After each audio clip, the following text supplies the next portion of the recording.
So we've got a John Deere X724 all-wheel steer here. Customer said he was driving along and the unit just shut off. The battery on it was dead when it came in, but now we're getting a no start issue from it. So even when we try to turn it over, let's go ahead and turn it over here.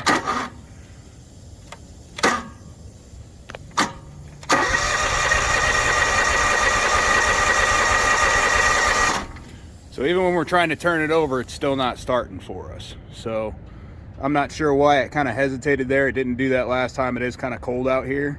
But we're going to pull it in, take a look, diagnose it, figure out why it's not starting and why it shut off while he was running with it. So we've got it in here. I always like to check the oil in the unit before you do anything to it. So dipstick's on the right-hand side, directly down across here. So you can get that checked, make sure it's got enough oil in it, obviously, to start, but this one does. So first thing we're going to do here is check the spark on the unit. So I've got a check spark there. If we turn this unit over now,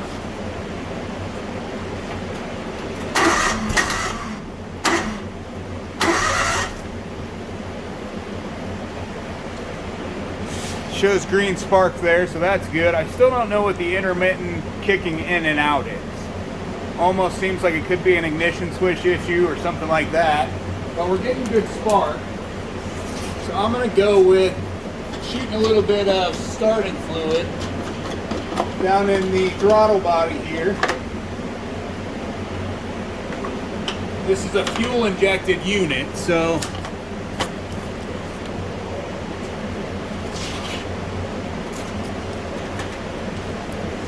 not carbureted, so that's good, but these injectors can definitely still get clogged up. Obviously, make sure you have a fire extinguisher handy. You know, if these things are backfired or anything like that, you can cause a fire like this. Very well possible.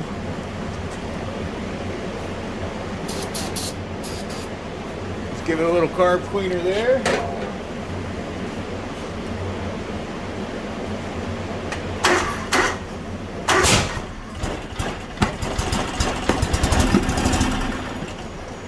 Sounds like it wants to run. A little bit of backfiring and such there. I'm not sure exactly what's causing that, but it sounds like it wants to run at that point. So the first thing I'm going to do is I'm going to look at it being a fuel issue. Definitely seems like it. You know, if it's starting and it's running on some carb cleaner, either the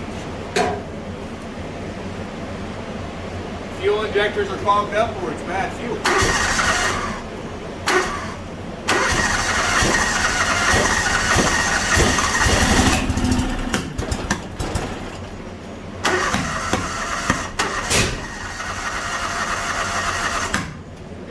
Popping and cracking coming out of it, almost leading me to think bad valve, stuck valve.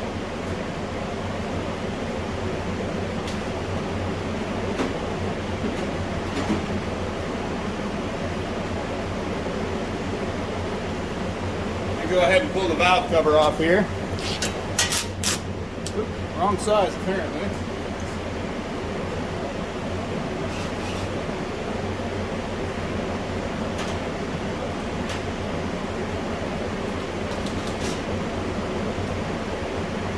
It's a 10 millimeter. I grabbed 3/8 on there. Go ahead and start with the valves here.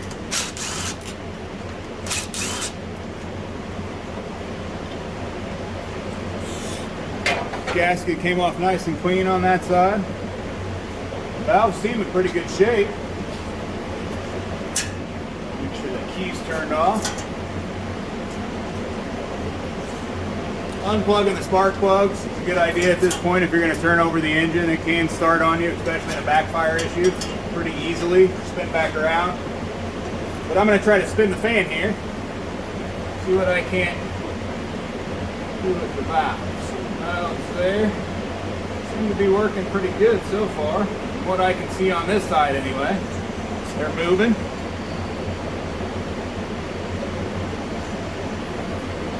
I guess if I turned it the right way, it'd be a little bit easier for me anyway. you get to that compression stroke. You could also take the spark plugs out at this point. That make it a little bit easier to turn over.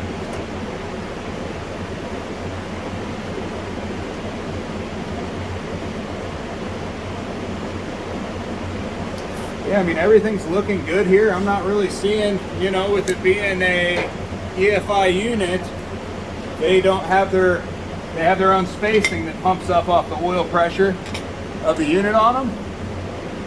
So I don't see any issues there whatsoever. The other side could have some issues.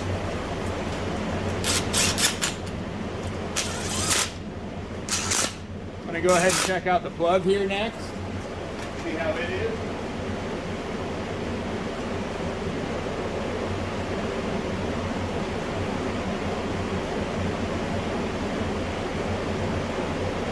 Just kind of going down the line, and each person has their own way of doing it, you know. Nobody's going to do it exactly the same. And it really depends on what you're hearing out of it.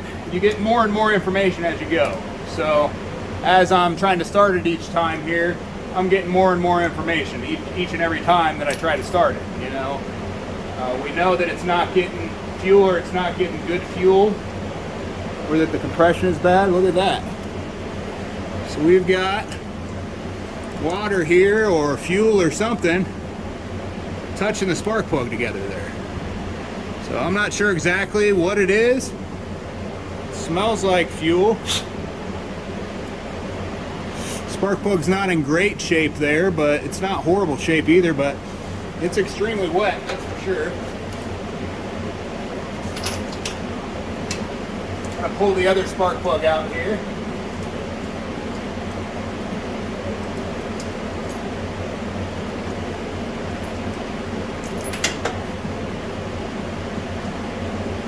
And this one's not extremely wet.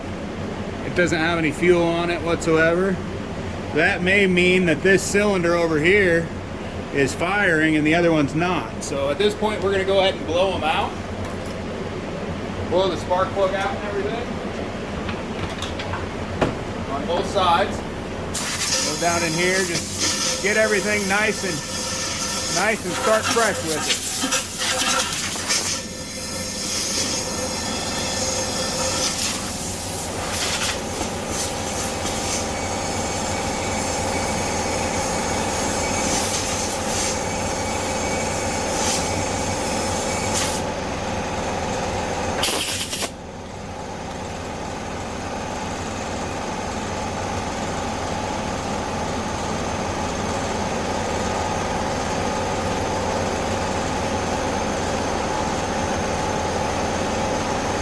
Now that I've got those cleaned up, I'm going to go ahead and put them back in here.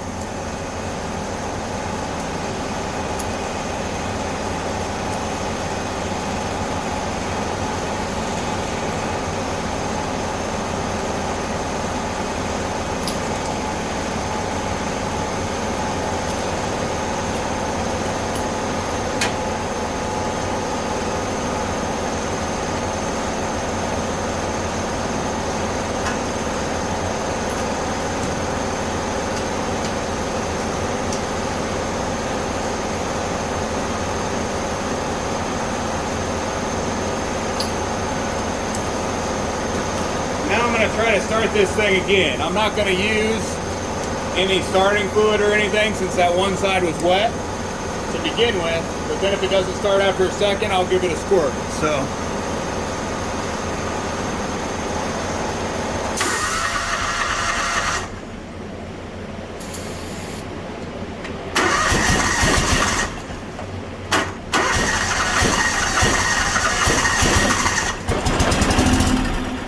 just got it running on that side there. It seems to be running pretty good. Looking at the other plug here. It seemed to be working anyway.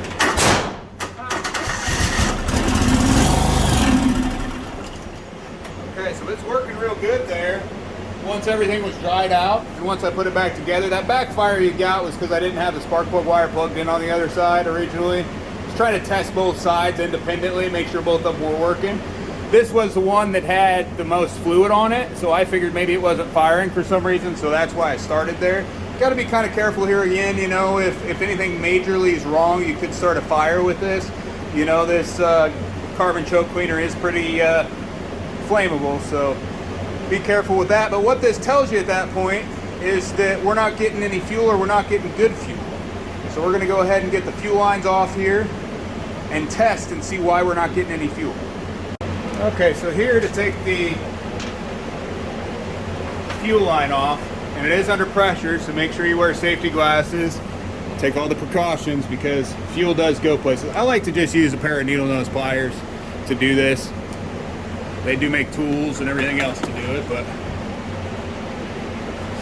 it's nice and easy with a pair of needle nose. If you just pinch the backside here, it pushes in a little bit, and then it just pulls up and out. It will be under pressure. Let's see here.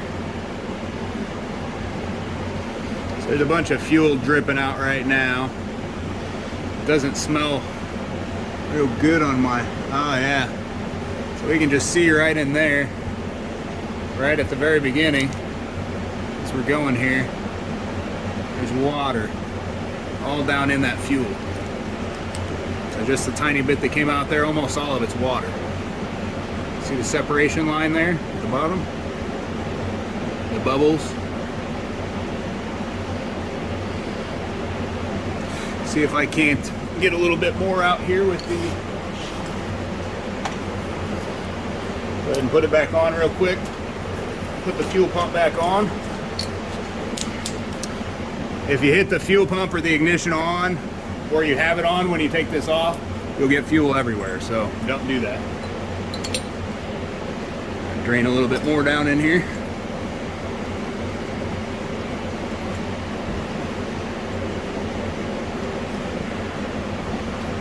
All right.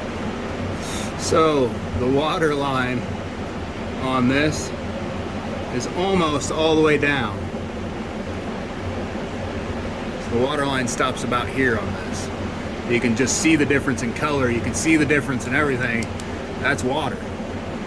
So that's why our unit's not starting, because there's more water being pumped into this thing than there is fuel right now.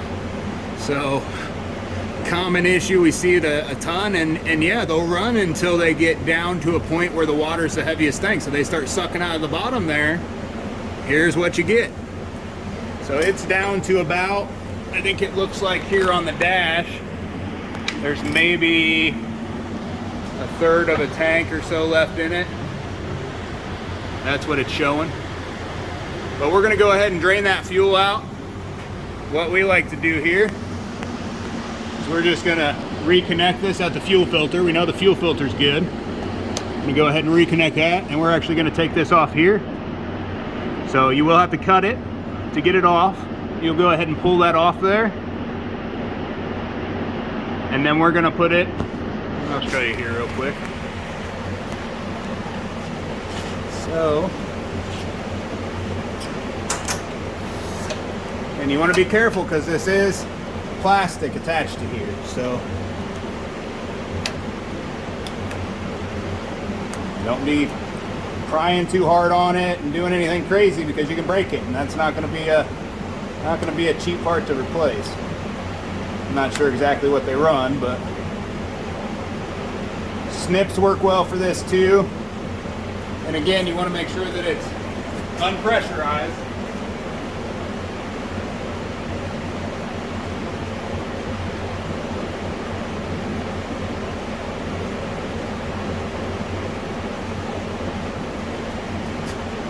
So using snips, you can just kind of snip it off there all the way through. Now, I'm not sure why these aren't working as good as the last ones I had, but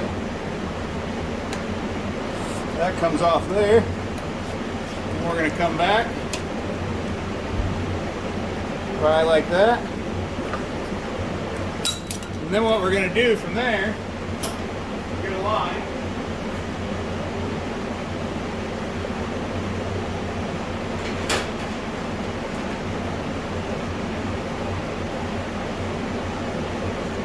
So now that we know it's bad fuel and we know we want to drain it, it's nice and easy. You can just plug it into here and go ahead and turn the key to the on position, have someone hold it, So it doesn't go everywhere. Sometimes it will, but you turn the key to the on position.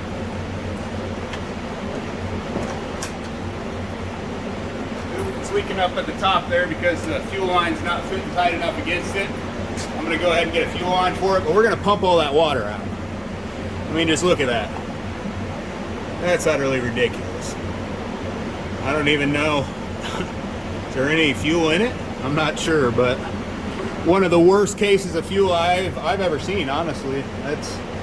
That's bad. But we're gonna go ahead and pump this out real quick. What we're gonna do is we're gonna sit a hose clamp around here. That way it doesn't leak out because it's got a good pressure to it. And then we're gonna pump all that fuel out. And we'll come back, get it fired up. All right, so I've got a hose clamp there on this just so it doesn't spray everywhere. We're gonna drain the rest of this.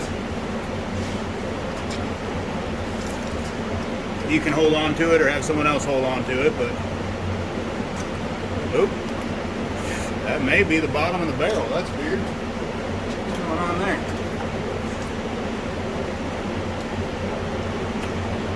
Apparently it only gives you so many seconds before it shuts off. I'm not sure what's going on there, but I guess if it doesn't pressurize up after so many seconds, your board goes ahead and kicks it out, which is fine. I'm just sitting here flicking the on-off switch back and forth as soon as it stops pumping. Wow, look how dirty that stuff is. I don't even think we have any fuel left in it at this point, you know. If there is, it's very little.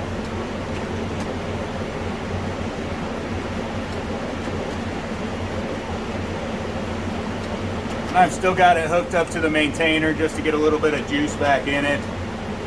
We tried to start it for quite a while, not knowing what was going on. It acted like it wanted to start every now and again. Guess it was just getting a tiny bit of stuff right there at the top, but I didn't think we had probably much more than a gallon or so in it, but apparently we may have more than I'm thinking.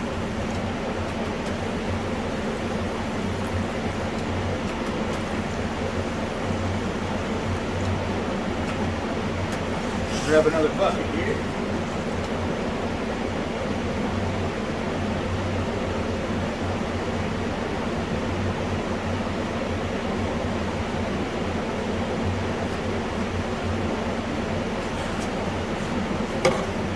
This is in pretty bad shape here. Wow. Looks like bath water, dirty bath water or something. It's always good. As long as you're holding it where you know where it's going to go.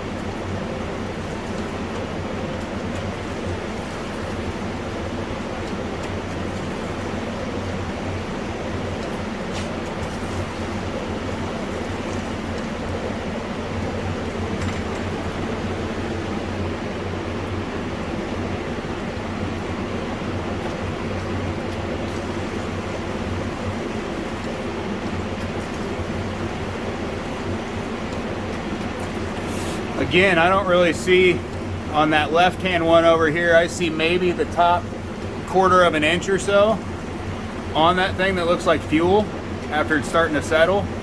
But I don't think a bunch of that's fuel. I think it has so much water in it, it's not even funny. So I'm gonna go ahead and go dump these real quick and we'll get the rest of it. All right, got it all emptied. You can still see along here how all the way along it, there's just streaks going down that. That's from the water that's in it. All super cloudy. Looks like we're about at the end of it here. Pumping out the last little bit.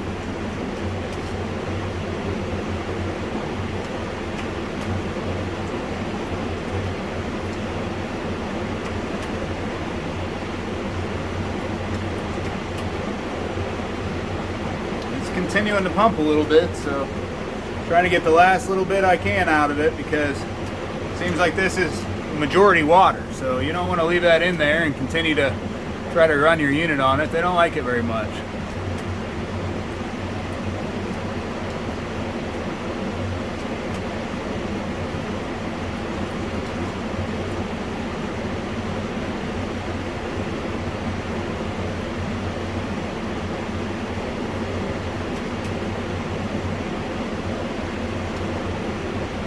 Sometimes I like to give a little booster to the tank. I basically just take compressed air in a towel, put it in the inlet where the fuel tank is, and then I'll lightly pressurize the tank to get the fuel to flow up through.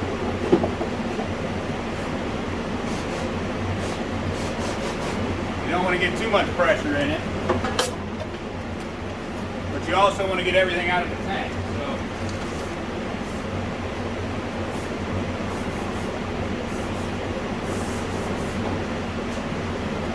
Always seems to work pretty well for us. Now I'm switching between on and off here for the unit. And just lightly pressurize it. So I'm not saying, you know, block off the whole thing with your hand, but block it off pretty good with a rag and a towel. Just kind of like this over the fuel tank. So you just want to use a towel, stick it down in there, and just kind of blow, and that's cleaning out all this line. And you don't want a real positive pressure, but just a little bit, enough to get some of that fuel back up flowing in there. So whatever's on the bottom likes to jump up to that fuel filter at that point, or the fuel line at that point. Helps get it all out of there. So you just keep going on and off, working your way back and forth until there's nothing left in that tank. It's showing empty on the fuel gauge here, but if we leave that fuel in there, it's not going to run right. If we leave that fuel in there, we're still going to get some poor running until it's all out. The problem is it sits all the way on the bottom. It's just going to sit there and moisture beget moisture. So you're just going to keep gathering and gathering moisture until your unit starts running bad again. You know, most people don't run them dry before they refill, and that's where you run into this sometimes. Using the bottom of the tank all the way through. So again, I'm just going to pressurize this tank again here. Just enough. Make that positive pressure so that can come up out of there. Again, still just draining up, down out of there. See it slowly dripping. It keeps getting slower and slower and slower. But it is coming out of there. So I'm going to flush that whole tank out of there. If you don't get everything out of there, it's not going to run. That or it's not going to run right.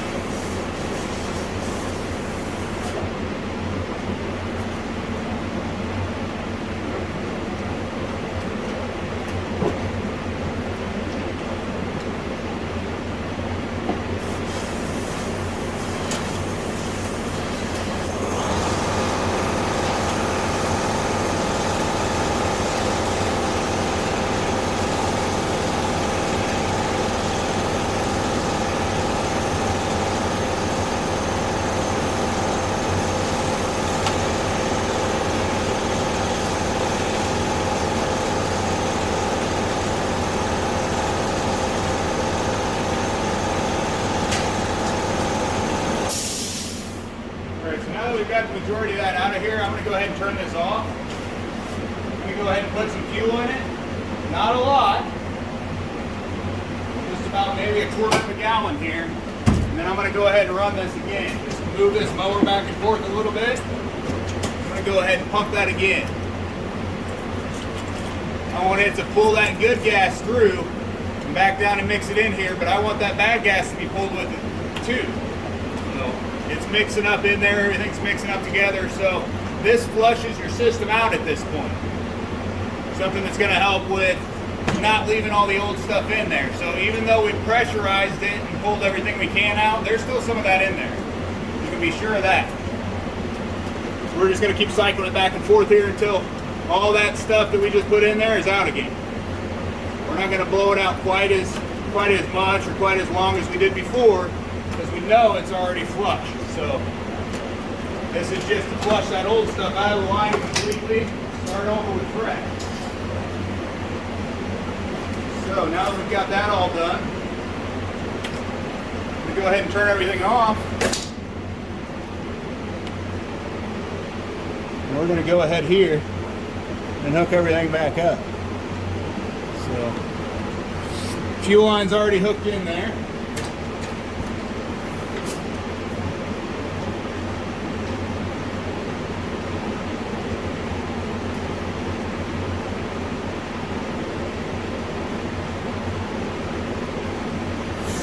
Go Go ahead and take it off here.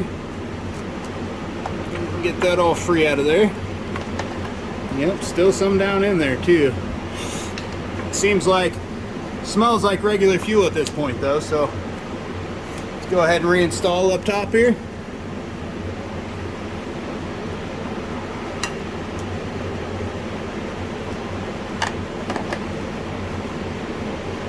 I want to make sure that gets all the way on that nipple there, and then you can go ahead and tighten it down. You don't want to over tighten it because it is going onto plastic here. So you want to make sure it's plenty snug and check after we turn everything on that you're not getting leaks out of it. It's got a good pressure to it. So what we're going to do now, we're going to go ahead and try to fire this thing up again and see if this thing will not run. At this point, with some fuel that's actually flammable, I think we might have a good chance at it running. Let's see what we got here.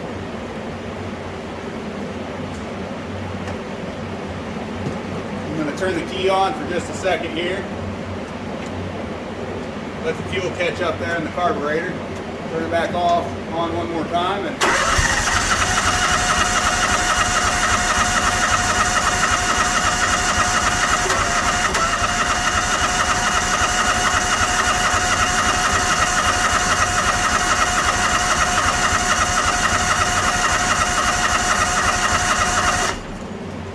still not getting much. Let me try the carb cleaner again. I could still have some water on my plugs here.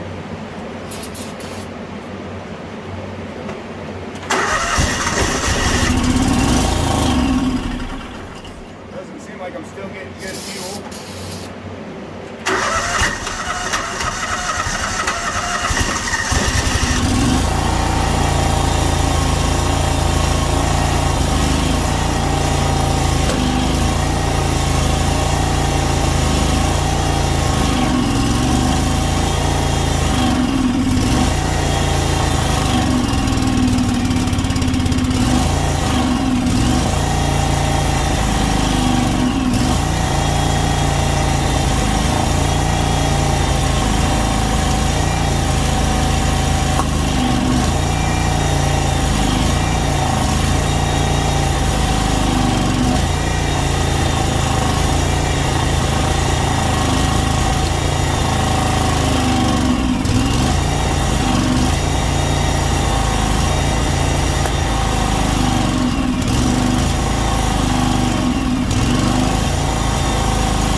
So it's wanting to stay started there, but the fuel, the water hasn't quite came out of the system. We're gonna drain it one more time and fire it up and show you how.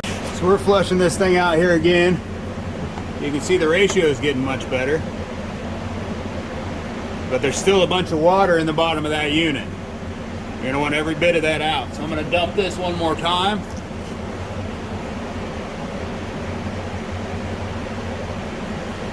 Go ahead and dry that off here real quick. Get as much as I can out of it. Go ahead and try it here again.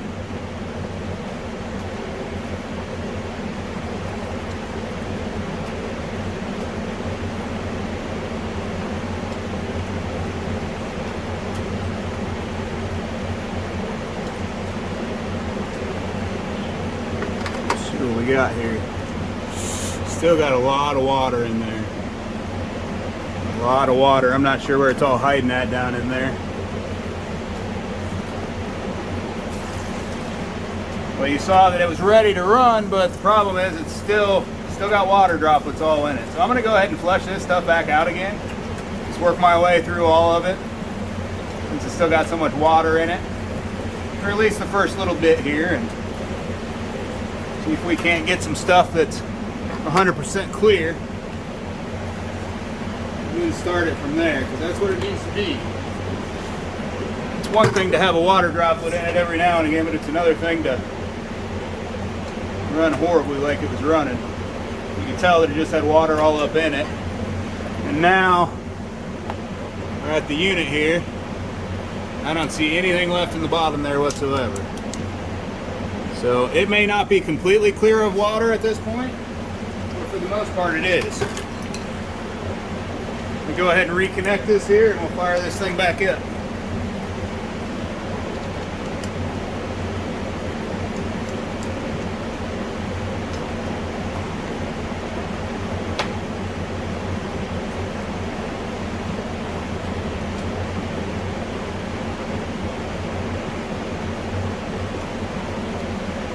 We'll line up at the top here, reconnected. And tighten it back down again.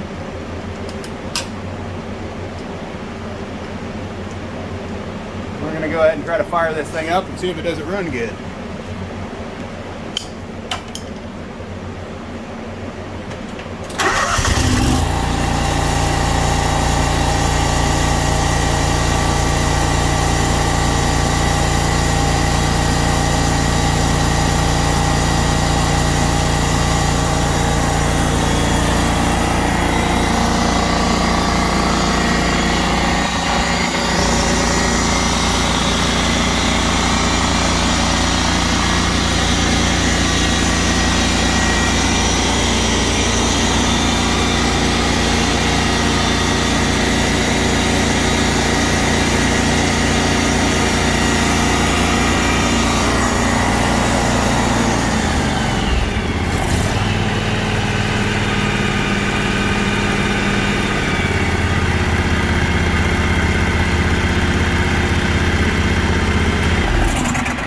So now that we've got it back running good, just at the beginning there, if you're having issues with no spark, you always want to check the plugs. A lot of times the ends will be clipped together or something like that. I showed you how to check the valves. You're just looking for a bent push rod or something like that at that point. You know, sometimes that happens when they get under a huge load or when it backfires or anything like that. But here was just a case of water in the fuel. You know, he said he was mowing along, it was mowing fine, and then all of a sudden it just shut off on him. You know, with the battery being dead, he probably sat there and tried to crank and crank and crank like I did, you know, thinking that it'd fire up eventually because every now and again it acted like it wanted to. Well, that was a tiny bit of fuel that was left in it being pumped up in there. So now that we've got it all cleaned and flushed out, you know, depending on how much effort you put into flushing that tank, you may need to do that 3 or 4 times. You know, so start it up a few times, you know, make sure it runs good, let it run for a little while, let everything work its way through and let that water get ran up through there. So I wanted to point out a couple more things here real quick. Something that I forgot to go over here. If you're not getting fuel here on the other side of your fuel filter, take it off at the inlet down here and you want to check there for fuel. If you're not getting fuel here, you have an issue with either your fuel pump, your fuel line, or your intake. The fuel line a lot of times will collapse on itself once it gets bad and it won't allow anything through. If the fuel pump goes bad, it'll kind of cause the same issue. It just won't pump anything through. So if you're checking here, if you're getting fuel, that's great. If you're not getting it here, obviously your fuel filter's the thing. But I see a lot of times people will put them on backwards when they try to replace them. If you look there, it says flow. So that's going to take care of that. But if the fuel pump's bad, you normally won't hear it come on. You know, you'll hear clicking out of it or something of that effect. Just wanted to point that out. Maybe show you one more time how bad this fuel was here. So that's what we got. There in the bottom. You can see just how much water is actually in that. That's just a lot of water all throughout that made that run so horribly. So we're gonna go ahead and do a full tune-up on everything on this, let it run here for a little while, get this thing back to the customer in good working order for next year. Again, thanks for watching, like and subscribe.